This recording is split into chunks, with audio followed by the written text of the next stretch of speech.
My husband thought his office romance would break me. Instead, it gave me the strength to realize I deserved better. I looked at my reflection in the elevator's mirrored walls, adjusting my blazer and smoothing down my hair. The numbers climbed steadily, 15, 16, 17, each floor bringing me closer to my office, where I'd spent the last 5 years building my career. Today was special. After months of hard work, I was finally getting the recognition I deserved. The promotion to senior marketing director was mine. The doors opened to a chorus of congratulations. My colleagues gathered around, offering warm smiles and hearty handshakes. I couldn't help but think about how different things were from when I first started here. Back then, I was just another fresh graduate with big dreams. Now, at 32, I had everything I'd ever wanted, a thriving career, a beautiful home, and what I thought was a perfect marriage. James and I met right here in this office building. He worked in the legal department, and our first interaction was over a spilled coffee in the break room. He'd been so apologetic, insisting on buying me a new one. One coffee turned into lunch, lunch into dinner, and before I knew it, we were walking down the aisle. 3 years of marriage had passed like a beautiful dream. My phone buzzed with a message from him, *congratulations, love. Can't wait to celebrate tonight, *. I smiled, remembering how he'd kissed me goodbye that morning, his cologne lingering on my clothes. James had always been my biggest supporter, encouraging me to reach for the stars while he built his own career as a corporate lawyer. Sarah, my assistant, appeared at my office door with a stack of files. "The new marketing proposals are ready for review," she said, then lowered her voice. "Also, have you met the new legal consultant? She started yesterday." I shook my head, too absorbed in my work to pay attention to office gossip. "Her name's Rebecca Mitchell.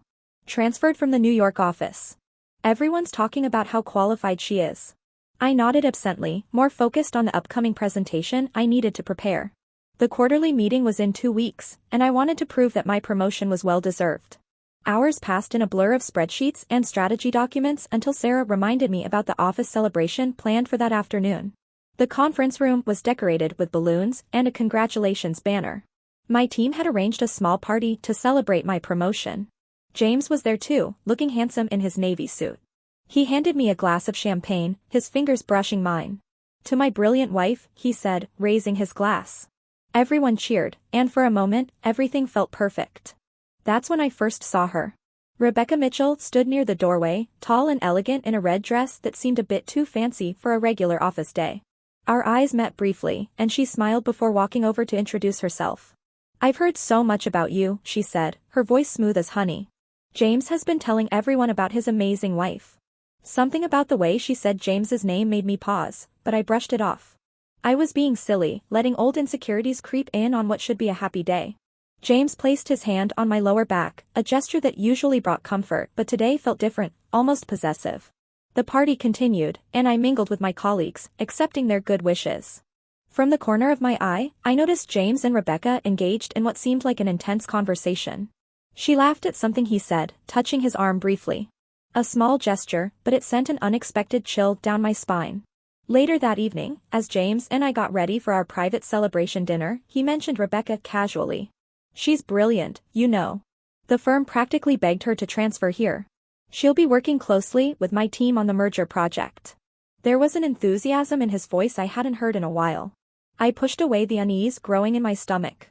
"That's great," I said, applying my lipstick with steady hands. "It'll be good to have someone experienced on such a big project." James nodded, but his eyes were on his phone, thumbs typing rapidly. He'd been doing that more often lately, always on his phone, always urgent work matters. At dinner, James seemed distracted. The candlelight flickered across his face as he checked his phone for the 3rd time in 10 minutes. "Sorry," he muttered. "The merger is at a crucial stage." I remembered when our dinner conversations used to flow effortlessly, filled with laughter and plans for the future. Now silence stretched between us like a growing chasm. That night, I lay awake long after James had fallen asleep. My mind wandered back to the office party, to Rebecca's perfectly manicured hand on James's arm, to the way his eyes had followed her when she walked away. My best friend Lisa's words from last week echoed in my head. Sometimes we're so busy being successful that we miss the warning signs. The next morning, the office felt different. I noticed things I'd been too busy to see before, how James's office door was often closed now, voices murmuring behind it, how Rebecca seemed to always need his opinion on legal matters, her high heels clicking down the hallway to his office several times a day, how he'd started staying late at work more often. citing the upcoming merger as the reason. Sarah brought me my morning coffee with today's schedule. Conference call at 10, team meeting at 2, and the new client presentation needs to be reviewed by end of day, she rattled off. Then she hesitated, playing with her pen. Also, thought you should know there's been some talk in the break room about James and Rebecca. I kept my face neutral, years of corporate training coming in handy. What kind of talk? I asked, my voice steady despite the knot forming in my stomach. Sarah shifted uncomfortably. Just that they've been spending a lot of time together. Probably nothing, but people are starting to notice. I thanked her and turned to my computer, staring at the screen without really seeing it. A notification popped up, a company-wide email about an upcoming office party. The merger project was finally complete, and the legal team was organizing a celebration. I scrolled down to the event details, my coffee growing cold beside me. I wondered if this would be where my perfect life would start to unravel. The merger celebration was in full swing.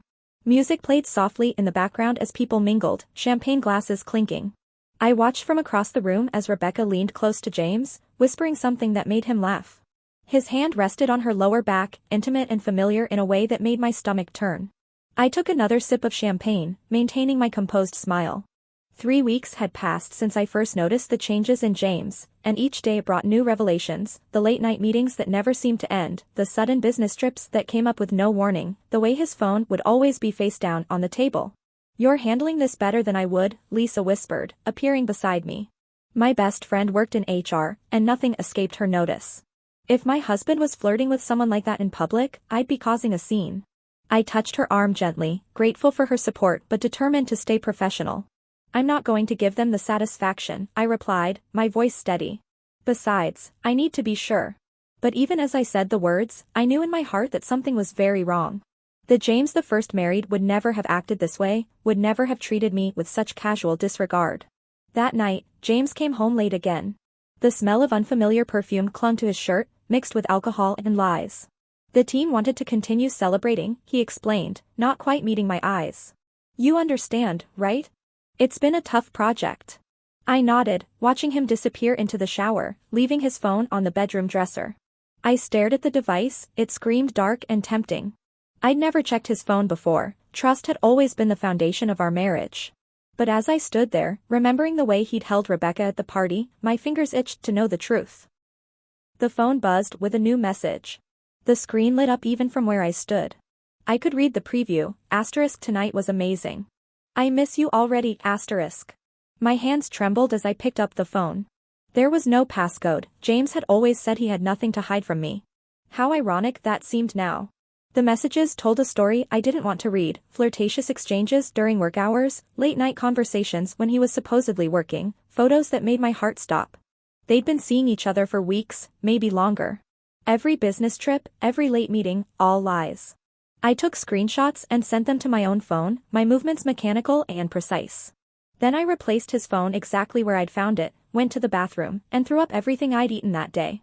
When James came out of the shower, I was already in bed, pretending to sleep. The next morning, I called Lisa. "I need your help," I said, my voice surprisingly calm. "I need to know my options." She didn't ask questions, just told me to meet her for lunch away from the office, away from prying eyes and wagging tongues. At the small cafe across town, Lisa listened as I showed her the evidence. Her face grew darker with each revelation. "That bastard," she muttered. "And to think everyone thought you two were the perfect couple." She reached across the table, squeezing my hand. "What do you want to do?" I stirred my untouched coffee, watching the cream create patterns in the dark liquid. "I want to be smart about this," I said finally. "No drama, no scenes. I want to handle this my way." Back at the office, I watched James and Rebecca more closely, the subtle touches, the lingering glances, the inside jokes. All the things I'd been too blind to see before. They thought they were being discreet, but now that I knew what to look for, their affair was painfully obvious.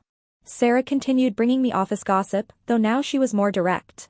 "They were in the conference room together for 2 hours yesterday," she reported. "The blinds were closed." I thanked her, adding this information to my growing file of evidence. That evening, James announced he had another business trip planned, just 3 days, he said, packing his suitcase. "The client in Chicago needs some hand-holding through the final stages." I nodded, helping him pick out ties, playing the role of devoted wife while my mind raced with plans. Once he left, I went through our home office methodically, financial records, property documents, everything we'd built together over the years. I photographed important papers and made copies of others. In the back of his desk drawer, I found hotel receipts from cities he'd never told me he'd visited. I called my parents that night, something I'd been putting off. Mom answered on the first ring, as if she'd been waiting for my call. "Honey, is everything okay?" The concern in her voice nearly broke my composure. "No, Mom," I admitted. "But it will be." The next day, I scheduled a meeting with the divorce lawyer. The evidence I'd gathered was spread across her desk as she took detailed notes. "This is very thorough," she commented. "Most clients come to me emotional and unprepared. You've done half my job for me." I smiled without humor. I learned from the best. My husband's a lawyer, after all. She nodded approvingly and began outlining my options. As she spoke, I felt a strange sense of calm settle over me. The pain was still there, but it was overshadowed by something stronger, determination. At work, I maintained my professional demeanor. I excelled at my new role, led successful campaigns, and acted as if nothing was wrong. If people noticed that I no longer ate lunch with James or that we arrived at work separately, they didn't mention it. Rebecca grew bolder, probably encouraged by James's obvious attention. She wore more daring outfits, spoke to me with barely concealed smugness, and made sure to brush against James whenever I was watching. Their performance was meant to hurt me, to make me break down and cause a scene. But they didn't know what I knew. They didn't know about the file of evidence growing larger each day, the lawyer, or the plans being set in motion. They thought they were breaking me, but with each passing day, I grew stronger, more resolved. The annual company gala was always a grand affair, but this year felt different. As I stepped into the hotel ballroom in my black evening gown, I could feel eyes following me. Everyone knew about James and Rebecca by now. It was the worst-kept secret in the office. They were probably wondering how I would handle seeing them together at such a public event. I moved through the crowd with practiced ease, accepting a glass of champagne from a passing waiter. My team gathered around me, creating a protective circle of friendly faces. They'd been incredibly supportive, though no one dared mention the elephant in the room. Sarah hovered nearby, occasionally shooting worried glances in my direction.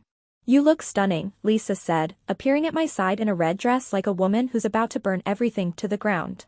I laughed softly, taking another sip of champagne. "I prefer to think of it as strategic demolition," I replied. Lisa grinned, understanding the double meaning in my words.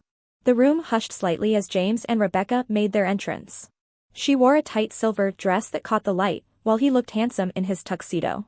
They weren't exactly together, but they weren't trying to hide either. My husband's hand kept finding its way to her waist, his fingers lingering just a moment too long.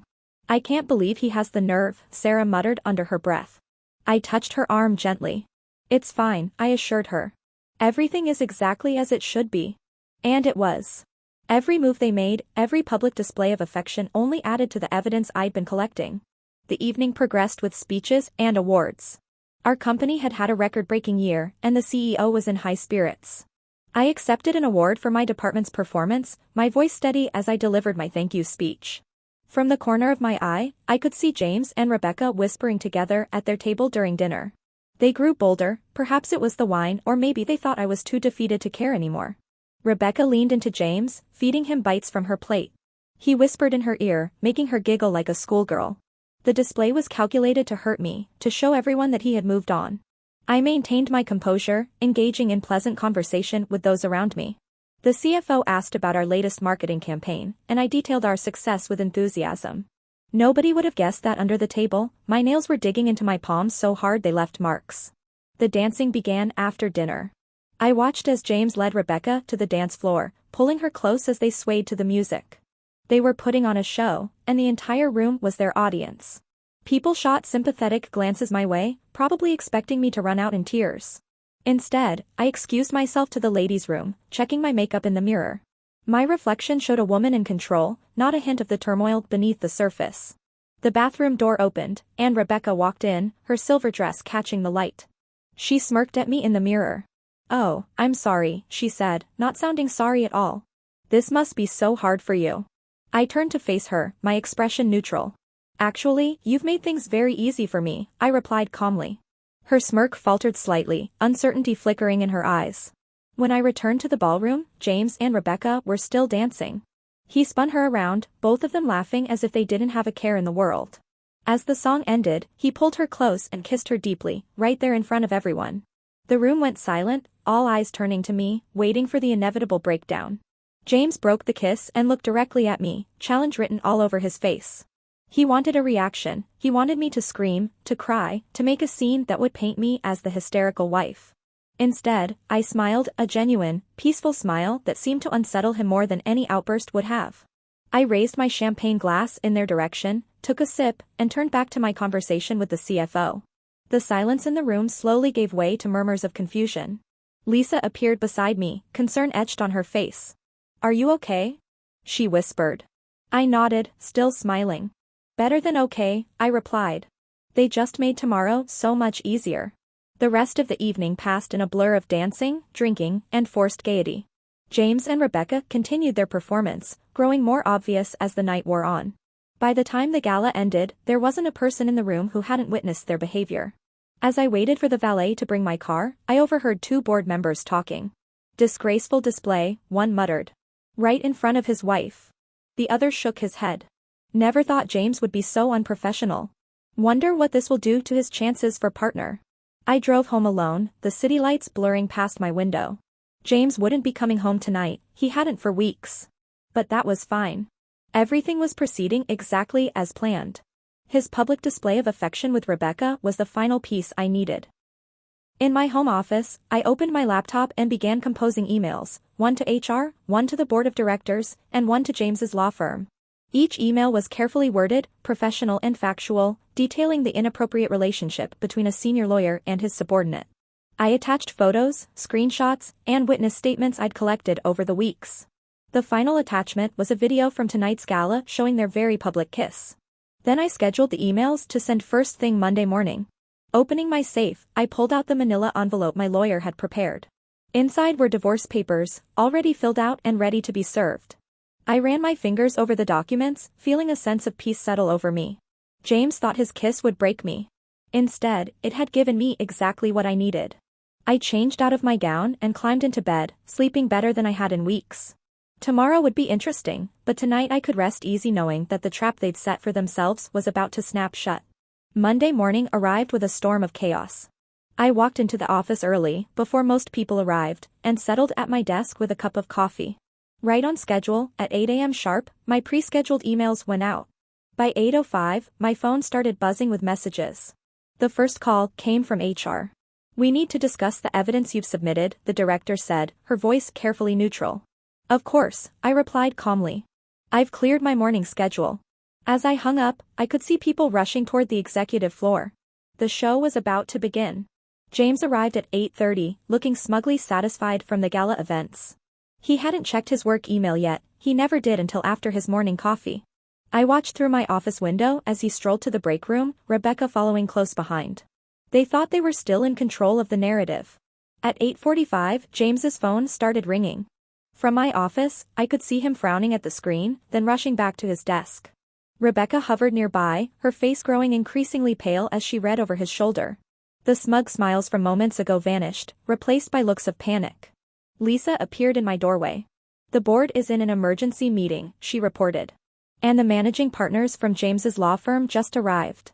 I nodded, straightening the files on my desk. "Right on time," I murmured. Everything was unfolding exactly as planned.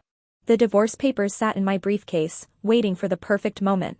My lawyer had assured me they were ironclad, especially with the mountain of evidence I'd gathered. The prenup James had insisted on, thinking it would protect his future earnings, would now work against him. Security arrived on our floor at 9:15. They headed straight for James's office, where he was frantically making phone calls. Rebecca stood frozen at her desk, mascara streaking down her face as she realized the implications of what was happening. Their affair hadn't just been exposed, it had been documented and reported to every relevant authority.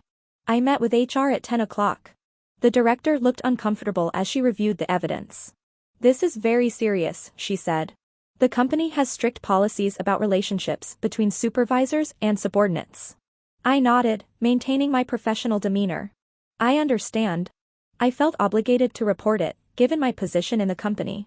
By lunchtime, the entire office knew James and Rebecca had been suspended pending investigation.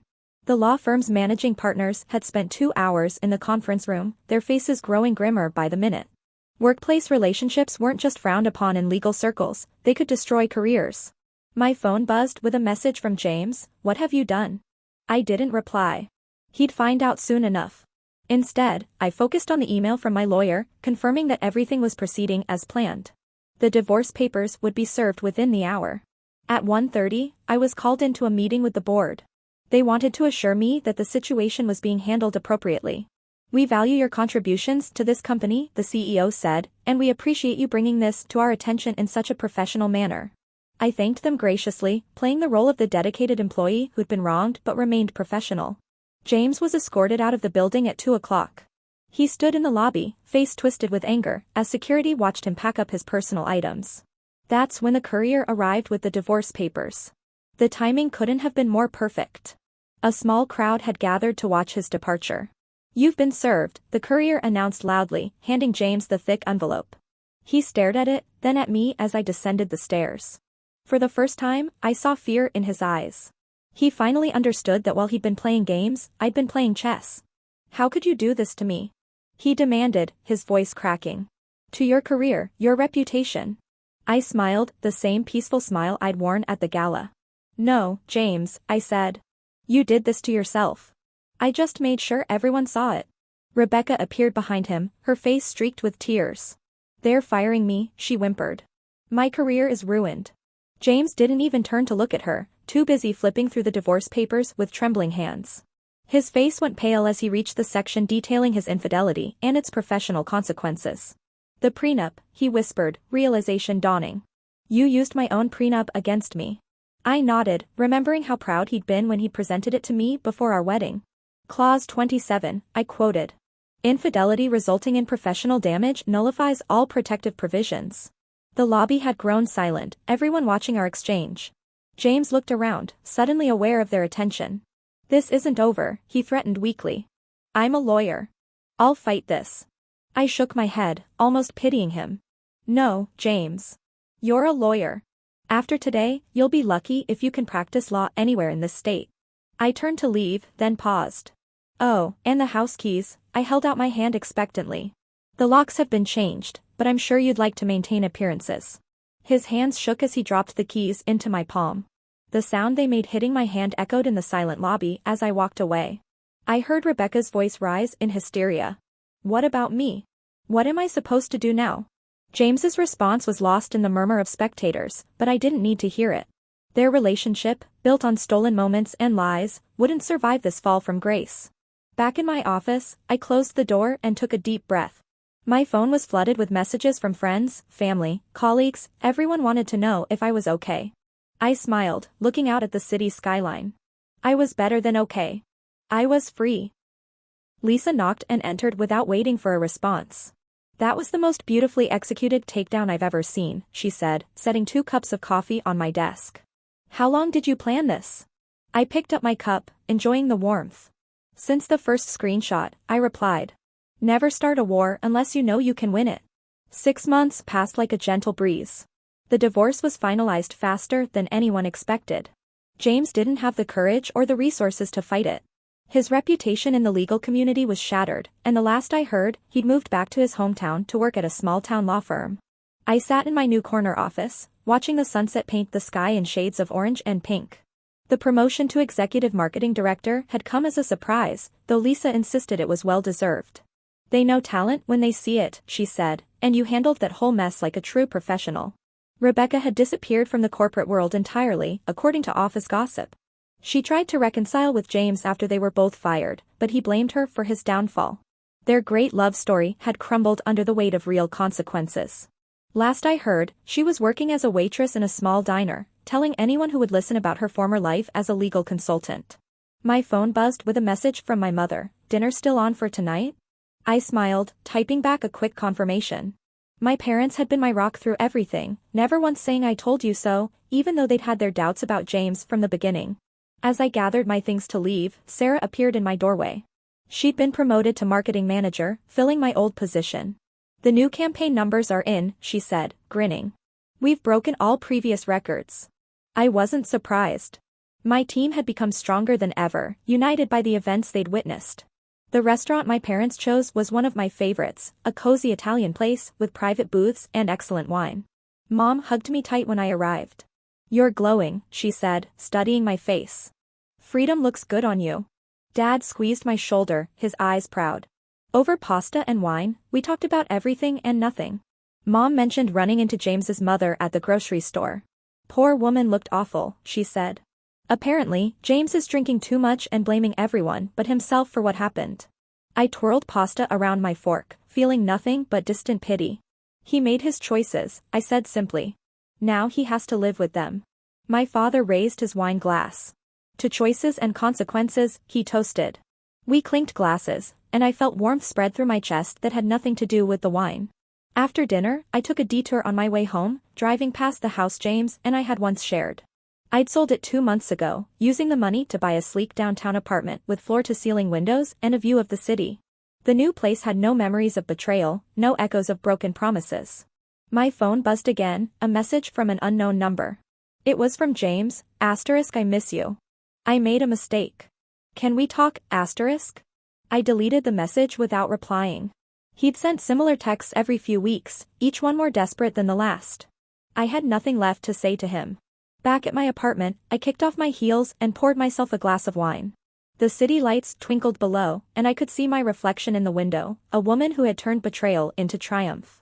The divorce settlement had left me with everything I'd owned before the marriage, plus a significant portion of our joint assets, thanks to that prenup James had insisted on.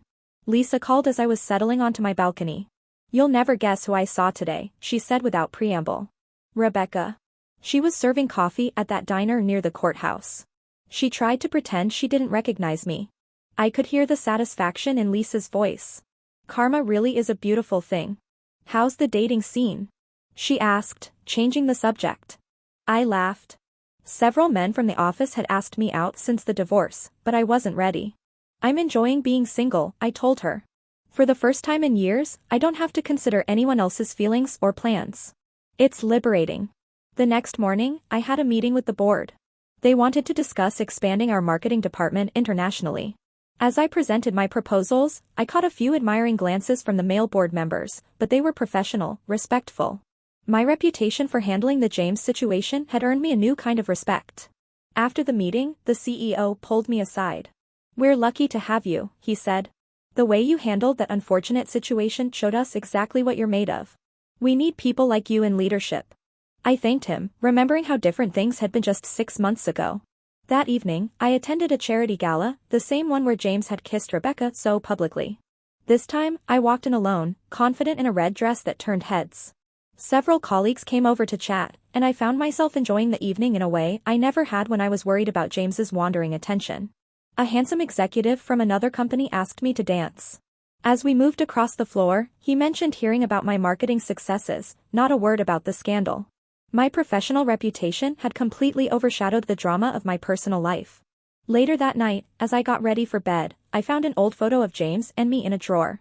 We looked happy, unaware of what the future held. I didn't feel angry anymore, just grateful. His betrayal had forced me to become stronger, to remember who I was without him. I slept peacefully that night, something that had become routine rather than exceptional. In my dreams, there were no memories of betrayal, no echoes of that public kiss. Instead, I dreamed of board meetings and marketing campaigns, of future successes and new beginnings. The next morning, I stopped by my favorite coffee shop before work. The barista knew my order by heart now. No more picking up coffee for two. As I waited for my drink, I caught my reflection in the shop window. I looked younger somehow, lighter. Someone had told me once that living well is the best revenge. Looking at myself now, I finally understood what they meant.